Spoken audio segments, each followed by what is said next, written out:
Kalau bahasanya dampaknya ya, cek. bahasanya Said Muhammad Naqib Alatas itu loss of adab. Scan barcode. Sep. Masuk roti bakar Edi aman, prokes. Alhamdulillah teman-teman mau ngelihat roti bakar Edi udah kangen ya, selama pandemi belum pernah lagi kesini yang Haji Nawi nih. Enak banget ya, ini yang legend banget di Jakarta. Kalau ngaku orang Jakarta pasti pernah makan roti bakar Edi ya. Coba kita lihat ya. Assalamualaikum Pak. Waalaikumsalam. Alhamdulillah sehat Pak Puji. Alhamdulillah sehat. Masya Allah. Maaf nih belum pakai masker. Soalnya tadi udah prokes, udah aman Ya, bismillah. aman. Tapi luar biasa RB tetap jaga ya. Masya Allah, alhamdulillah. Pak, roti bakarnya masih pakai arang kan? Masih Pak. Masya Allah. Tuh lihat. Ini yang beda. Jadi rotinya bakarnya pakai arang, wanginya beda, bukan roti bakar yang pakai apa tuh namanya? Teflon. Teflon. Dan ini legend loh. Legend tradisional gitu. Pak Edi almarhum itu umrohnya bareng saya. Waktu itu bareng nggak ya? Bapak ikut nggak? Pak Udin. Saya Pak belum. Udin, iya. Mudah-mudahan umroh tahun ini Pak, Insya Allah. Berangkat Insya lagi. Allah, amin. Jadi almarhum berangkat bareng saya, umroh bareng saya, Masya Allah. Saya cerita tuh dari tahun 70 berapa? 71 Ustaz. 71 udah jualan roti. Betul. 71 saya belum lahir. Saya juga belum lahir Ustaz. 71 kita masih di level Mahfud. Iya, betul. Beliau udah roti bakar, Masya Allah. Tapi cabang sekarang berapa? Ada 8 Ustaz. 8 cabang, Masya Allah. Dan rame terus teman-teman. Alhamdulillah. Ini berkahnya Pak Edi nih dan semua ya teman-teman keluarga besar roti bakar Edi. Ada rasa, berapa rasa Pak sekarang? Ada banyak pilihan rasa, ada 1 rasa, ada 2 rasa, ada 3 rasa. Masya Ada Allah. yang premium juga. Ada rasa yang tak pernah hilang. Wah, itu rasa sama mantan. Tuh, lihat. Masya Allah, nikmat banget ya. Alhamdulillah ya, kita minum dulu. Pesan-pesan kopi-kopi. Pesan kopi. Masya Allah, Alhamdulillah. Masya Allah, ada Ustadz Fahmi. Ya Aduh, ya Allah ada di sini. Assalamualaikum Ustadz. Masya Allah, Alhamdulillah. Kok bisa kebeneran ini jumpa di sini? Aduh. Kita Pokoknya lagi tempat nongkrong Jakarta, tempat roti bakar. nongkrong. Wah, saat kita baru lagi, Sat. Kita baru pesan. Baru pesan. Atau udah pesan? Belum? Belum, ntar lagi lah. Oh iyalah. Pesan ya sekalian ya. Oke, siap. Wah, Ini gimana ceritanya ini? Sat, justru saya tuh pingin sungkem, pingin ngobrol banyak. Ustadz Ah. Fahmi Salim pasti udah pada kenal ya. Masya Allah, Alhamdulillah, kajian pemikiran ya Rabb. Islamnya itu loh. Waduh. Aduh. Dan beliau nih masih usia muda, sudah doktor LCMA. Masya Allah, luar biasa. Saya baru calon dokter. Oh, kandidat Sat? Kandidat. Wah, bentar lagi selesai kan? Insya Allah. So, saya Tinggal tuh, satu pembahasan lagi aja. Masya Allah, tentang apa Sat? Saya Bahasnya. tulis disertasi Nah, penelitian tentang tafsir-tafsir yang menyimpang di Indonesia. Di Nusantara. merinding saya langsung. Tafsir-tafsir menyimpang di Nusantara. Dan banyak ya. Abad ke-15 Hijriah. Ai, Khusus abad 15. unik nih kajiannya. Tafsir abad ke-15. Ya, Menyimpang. ya. Tafsir tapi yang Dampaknya kan ke kemana-mana pada ya. umat. Iya. Kalau pemikiran itu bengkok, menyimpang, akidah syariah, itu berdampak bukan hanya triple down effect, tapi berefek-efek, multiplier efek. Ya, dampaknya bisa ke Aliran sesat bisa ke aliran sesat, kemudian adab masyarakat yang hilang, rusak. sampai lahirnya pemimpin yang tidak capable. Oh, jadi itu buah dari situ. Buah dari situ. Aduh. Dan antum ngambil doktor di situ. Ya, alhamdulillah. Karena Ya Allah, Sat, saya mudah-mudahan terinspirasi cepat selesai. melihat situasi zamannya Imam Al-Ghazali.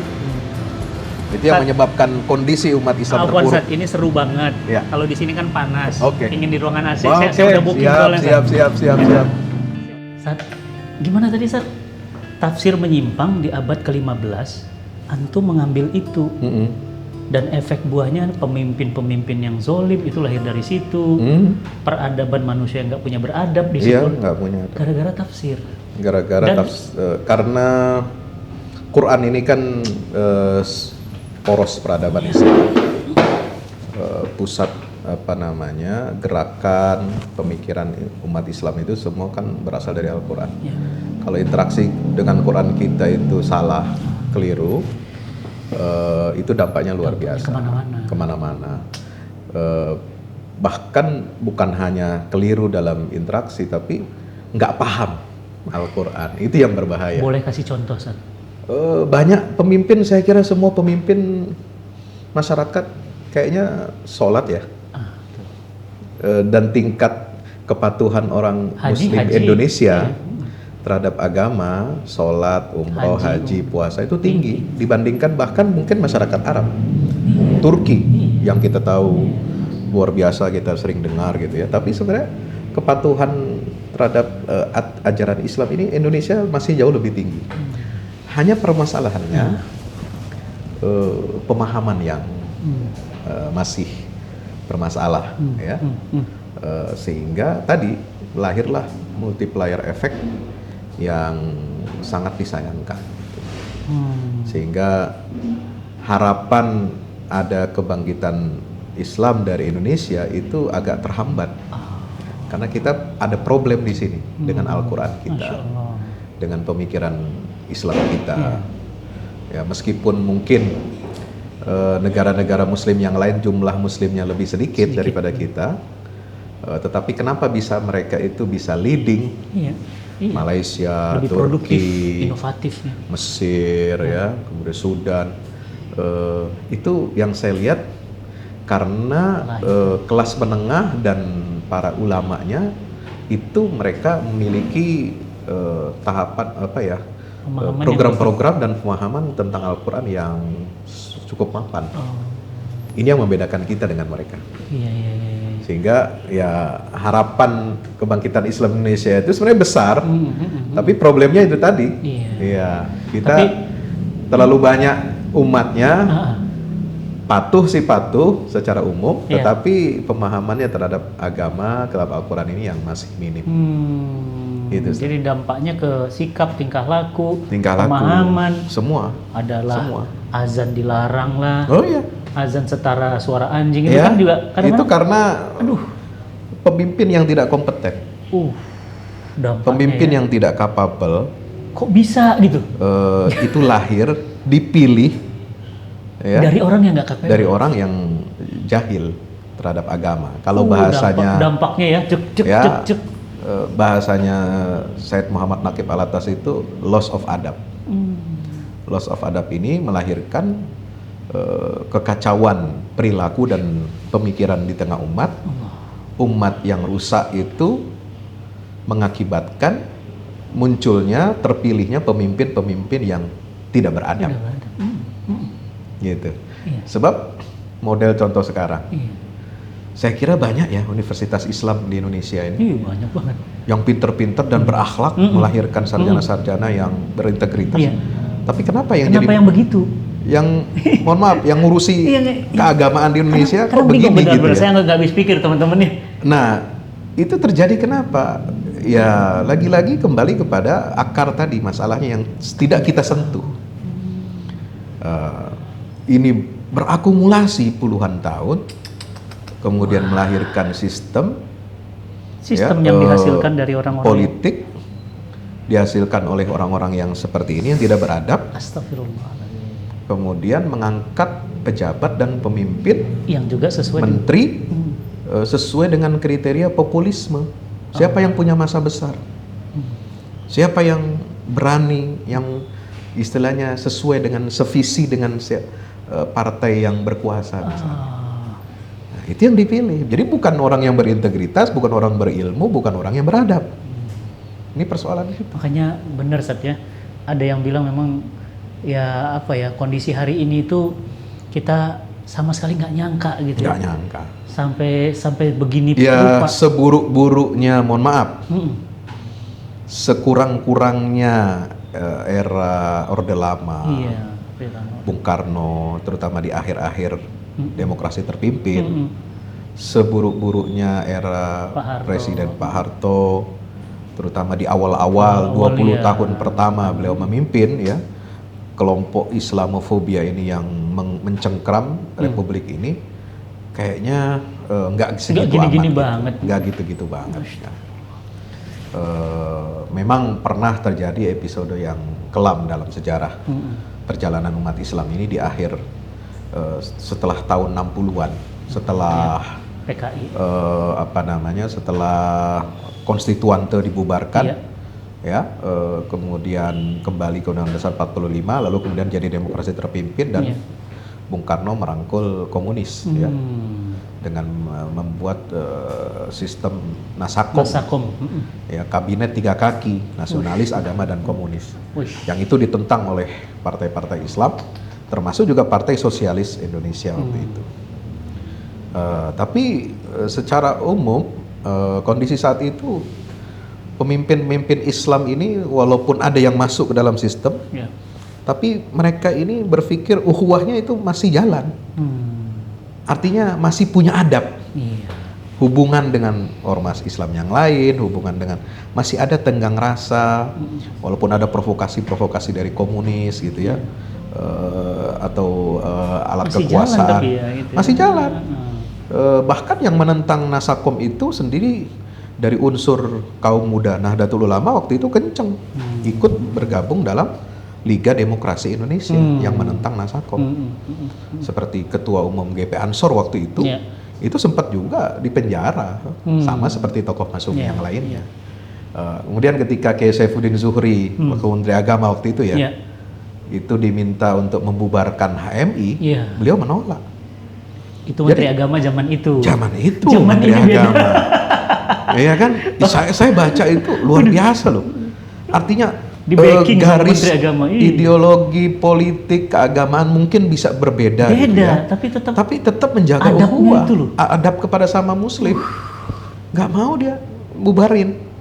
Kalau Bung Karno mau membubarkan, saya tidak ikut. Saya tidak ingin bertanggung jawab. Lebih baik saya mundur. Masya Allah. Ya, karena mereka ini anak muda yang punya masa depan. Kita ini perlu pembangun Indonesia dengan pikiran-pikiran cemerlang. Jadi pemikiran jauh ke depan. Jauh dia mikirnya, bukan sekedar hari ini. Bukan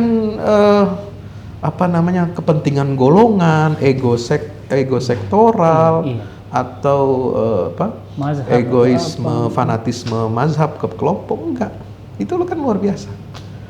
Jadi sejelek-jeleknya kondisi waktu itu masih ada tenggang rasa kepada sesama muslim. Ya kalau sekarang ya main bubarin aja, FPI bubar, HTI bubar, tangkepin yang dulu. Ini enggak ini. Tangkap nggak ada bukti, gampang ambil aja. Cukup dengan laporan lah. Kira-kira begitu. Tapi yang menarik saya itu kan dari dulu sering beli buku-bukunya antum. Ya. Kajian tentang liberalisme, kajian pemikiran gitu Itu awal ceritanya nih, teman-teman semuanya pada pingin kenal dengan Ustadz Fahmi Salim.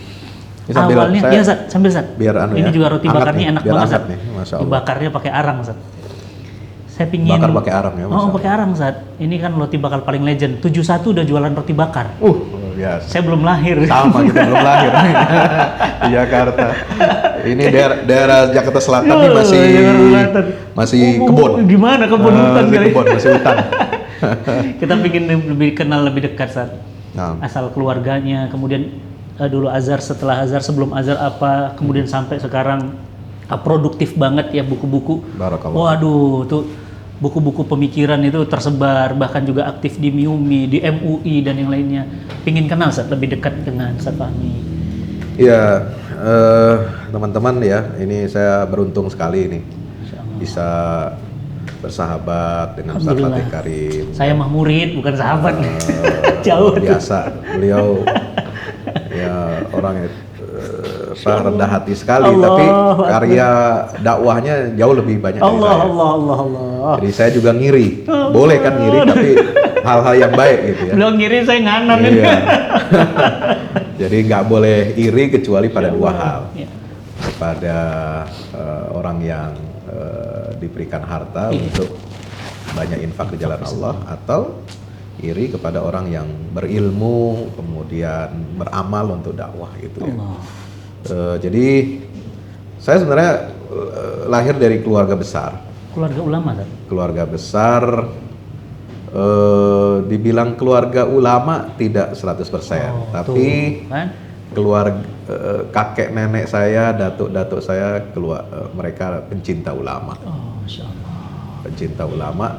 Kalau dari garis ibu, kakek saya dari ibu itu masih ada garis keturunan dengan Sunan Kudus, Ja'far Shadiq.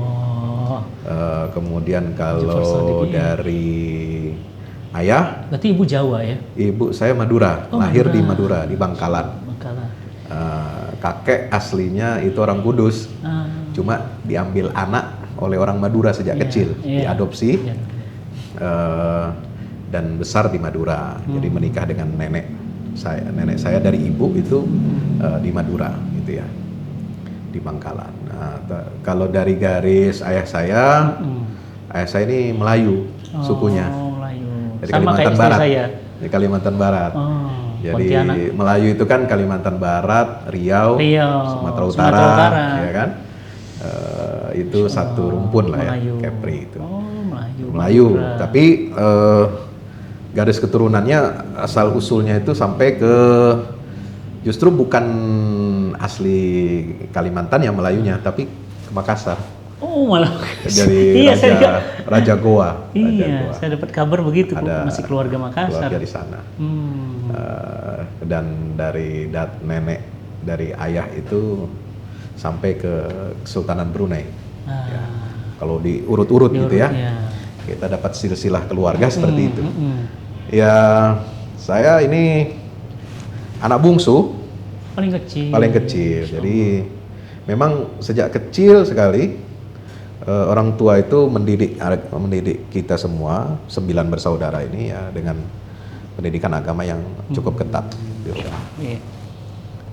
Tapi nggak tahu kenapa kalau khusus saya nggak tahu ya. Khusus saya ini sepertinya saya merasakan saya itu dikader oleh orang tua. Disiapkan. Jadi pendidikan memang harus disiapkan ya teman-teman ya. Harus anak kita nih mau apa, mau jadi apa. Orang tua itu bisa ikut mendrive, men-setting, tapi tentu tidak memaksakan kehendak. Apa contohnya saya merasa saya ini disiapkan atau dikader gitu. Setiap menjelang hari-hari besar agama Islam, ibu saya itu suka menulis naskah pidato. Jadi anaknya Lalu penulis. kemudian diberikan ke saya, kamu baca, kamu hafalkan, nanti kamu praktek pidato di depan saya. Ibu masih ada saat? Ibu saya udah nggak ada. 2006 meninggal dunia, wafat. Waktu itu saya masih dalam proses menulis S2 di Al-Azhar, ya, 2006. Jadi ibu saya itu begitu, mengajarkan Quran, mengajarkan apa segala macam. Langsung dari ibu. Dari ibu, kemudian menuliskan naskah pidato karena ibu itu memang sejak remaja ibu saya ini mubalik, ya, suka ceramah, pidato tampil di publik, ceramah majelis taklim di Jakarta, Jabodetabek. Ini ibu saya cukup banyak mengisi gitu ya. Bahkan majelisnya ketika beliau wafat itu dihitung sama kakak saya, sebulan itu bisa 60 tempat. Sebulannya? Sebulan itu. Berarti Jadi sehari rutin, paling nggak 2, keliling. 3. Keliling. Sehari itu minimal 4. Dan itu nggak libur, Senin sampai Minggu lagi. Liburnya ibu saya itu kalau libur tablik itu, ya. taklim itu liburnya hanya bulan Ramadan dan haji. Ya. Nah, kalau ayah saya fokusnya dulu sebagai pegawai Kementerian Agama. Oh, Ya, gitu. kalau ibu di dakwah, ayah di Kementerian Agama. Jadi ceritanya dulu ketemu orang tua saya ini berjodoh karena ibu saya itu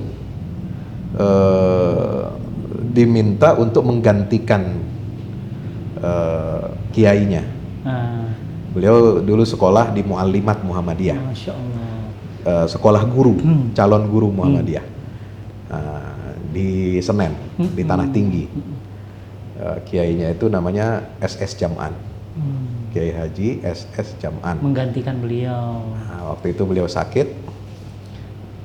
jadwal ceramah Maulid di Istana Negara. Oh, zaman tahun itu. 62. Kita masih Tahun 62. 82. Sehingga kemudian ibu saya karena murid yang menonjol di situ diminta sama Pak Kiai Jam'an itu untuk menggantikan beliau di Istana Negara. Nah, setiap penceramah yang tampil di Istana Negara itu kan ada apa ya sekarang itu LO-nya ya, Iya, liaison officer, LO-nya. penghubungnya. Nggak main-main Istana Negara. Ya, itu dari Kementerian Agama dan ayah saya. Ayah penghubung. Ayah Tuh, saya petugasnya. bicara jodoh tuh, nggak ada yang nyangka. Luar biasa. Jadi jodohnya ketemu di situ. Masya Allah. Jadi antar jemput gitu Ya. ya. Kemudian dari situ kenal dengan calon mertuanya, Dari kakek situ, saya Masya dari situ. Allah. Masya Kalau Allah. dari kakak-kakaknya antum kan paling kecil. Ya. Ada juga yang keterah ke dai, ke ulama. Ada. Ada kakak saya yang perempuan juga alumni Al Azhar. Wah, Masya nomor Allah. nomor 2, kemudian nomor 7 Ada lagi. ada. Azhar lagi. Ya alumni Al Azhar juga. Masya Allah, beruntung Saya banget. nomor 9. Rame, Zat. Ya, nomor 6, yang nomor 6 itu juga Al Azhar ya. Iya, Masya Allah.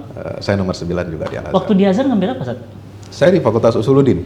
Wah, itu tuh makanya Ya. membedah akidah di Udah situ. akidah, Wah, jurusan makasih. tafsir. Iya. Oh, ini datang lagi roti nih, luar favorit biasa. saya nih, rasa Srikaya. Makasih, Favorit, Kang. makasih. Oh, jadi Azhar ngambil Usuluddin. Usuluddin. Beres Mesir kemana, Zat? Beres dari Mesir, saya lanjut S2 lagi di sana. Oh, ngambil 2. Ya. Lanjut. Jadi pendidikan dasar Pulang saya, dulu atau lanjut? pendidikan saya dasar kan di Jakarta. Jakarta. Jadi double sekolahnya, pagi SD negeri, sorenya Madrasah Diniyah Masya Allah. di Jakarta Barat. Saadatul Darain. Kemudian pesantren di Solo 3 tahun. Ya. Kemudian aliyah di Ciamis, Darussalam 3 tahun, baru kemudian langsung berangkat ke Mesir. Masya Allah. Itu S2 pulang dulu? Sempat di sini sibuk dulu atau lanjut aja langsung? S2. S1 selesai, pulang sebentar, liburan ya. Ya. Tapi sebelum pulang saya sudah daftar S2. Wah, Ya, sudah daftar, udah diterima, baru saya pulang sebentar. Nah, baru kembali lagi ke sana. S2-nya ambil apa, Zat? Sama, di jurusan tafsir juga. Tafsir. Usuluddin juga. Ya. Sekarang ambil doktor. Sekarang sama, jurusan tafsir, fakultas yang sama. Ya Allah. Insya Allah. Ini kondisi pandemi gimana, Zat? Ngisi di mana-mana dengan jadwal yang padat? Ya pandemi mengubah semuanya ya. Iya. Kita Bisa akses YouTube-nya beralih juga. ke online yang tadinya saya enggak punya channel YouTube jadi punya, Jadi punya Instagram aktif, semua lah. Twitter aktif, Masya medsos, Allah, Alhamdulillah. Yang tadinya kita nggak terpikir punya studio mini seperti ini atau luar biasa. Akhirnya juga ada, alhamdulillah ada rezekinya Iya, gitu ya. iya. Ada yang sebenarnya saya dalam ketika tahun 2020 awal pandemi itu jangankan mempersiapkan peralatan studio, Iya. dari mana uangnya gitu kan, semua Masya Allah. tapi alhamdulillah ada orang Luar ngasih. biasa.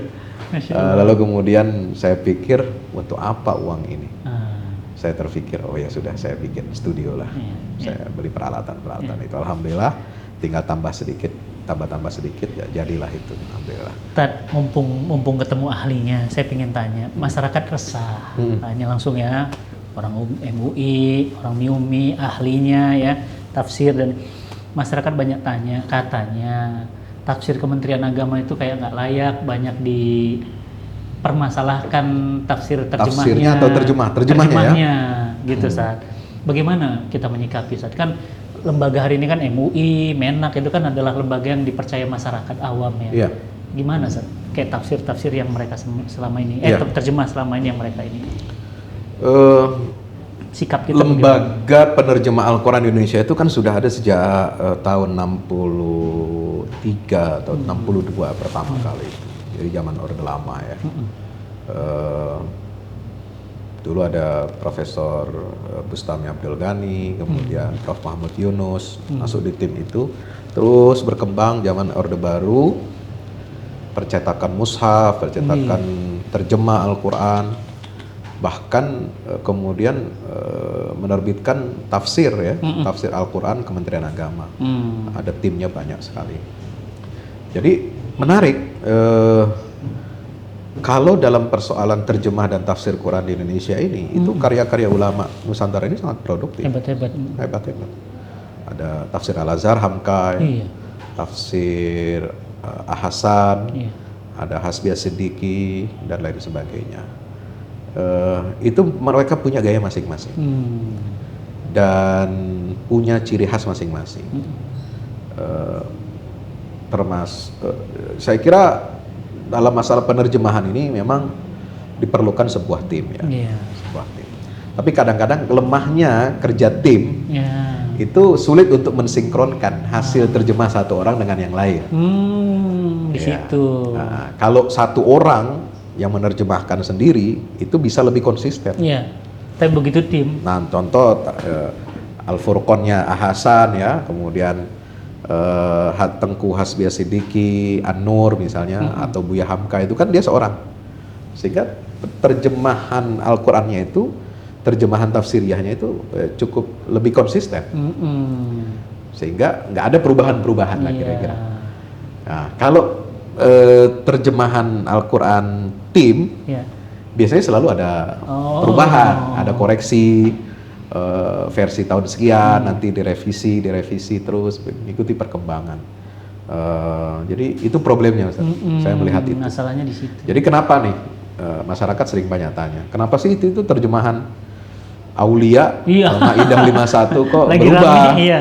Dulu diterjemahkan pemimpin, sekarang ada pernah sekutu, Iya, atau ada teman. sekarang teman setia. Iya. Ya.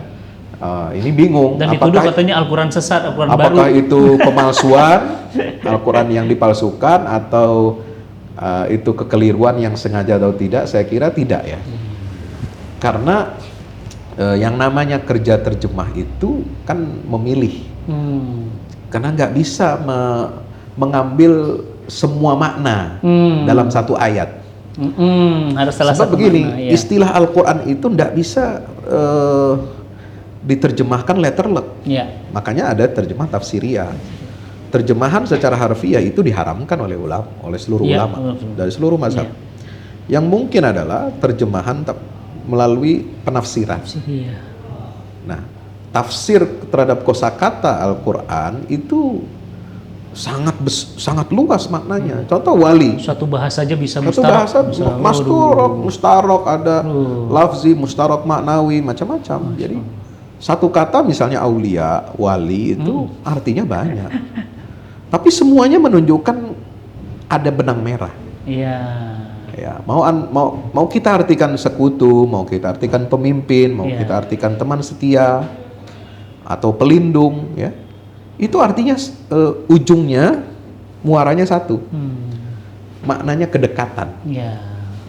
Artinya apa? Kita dilarang menjadikan Menjadikan orang mereka Yahudi dan sebagai Nasrani orang sebagai orang dekat kita. Hmm.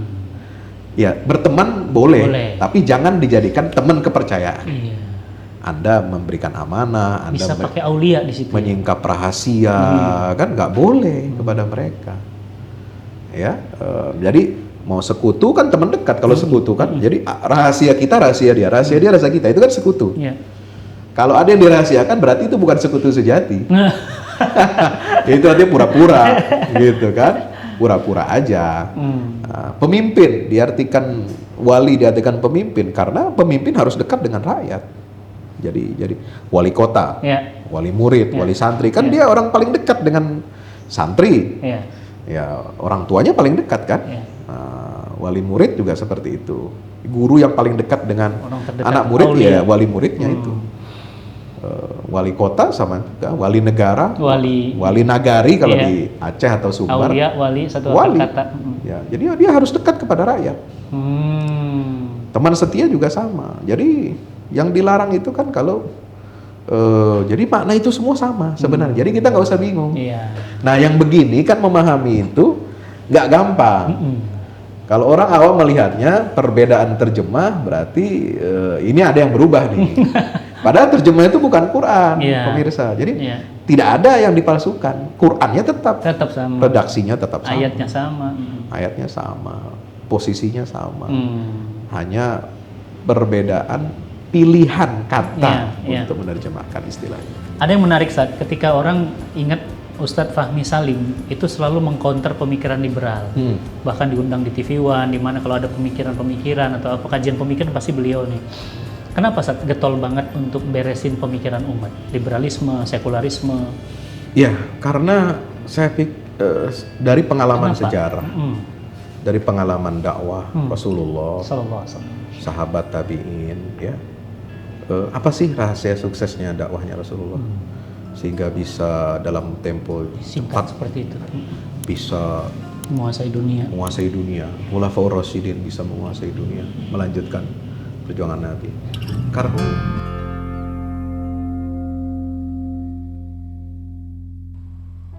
Assalamualaikum warahmatullahi wabarakatuh. Jazakumullah khairan para wakif, para donatur. Alhamdulillah wakaf untuk pembangunan studio Cinta Quran Kreatif Studio bertahap telah dilakukan. Beberapa alat-alat canggih untuk menopang dakwah digital telah kita tunaikan. Dan bertahap kita akan menyelesaikan pembangunan, yakni pembebasan tanahnya dan pembangunan gedungnya, juga infrastrukturnya. Tentu semua alat-alat ini digunakan di jalan dakwah. Dan bayangkan setiap kali alat ini ditayangkan untuk menghantarkan hidayah, maka kita pun kebagian pahalanya. Bahagia sekali. Maka sahabat semuanya, kami mengucapkan terima kasih atas kepercayaannya, dan tentu ini belum tuntas, belum selesai. Karena ini adalah bagian kecil dari perjuangan kita menghantar hidayah hingga ke penjuru dunia dengan media dakwah digital. Terima kasih, mudah-mudahan Allah Subhanahu wa Ta'ala memberikan kita kemudahan, kekuatan, dan istiqomah dalam kebaikan. Lanjutkan wakafnya, insya Allah masih ada kesempatan bagi yang belum berpartisipasi. Assalamualaikum warahmatullahi wabarakatuh.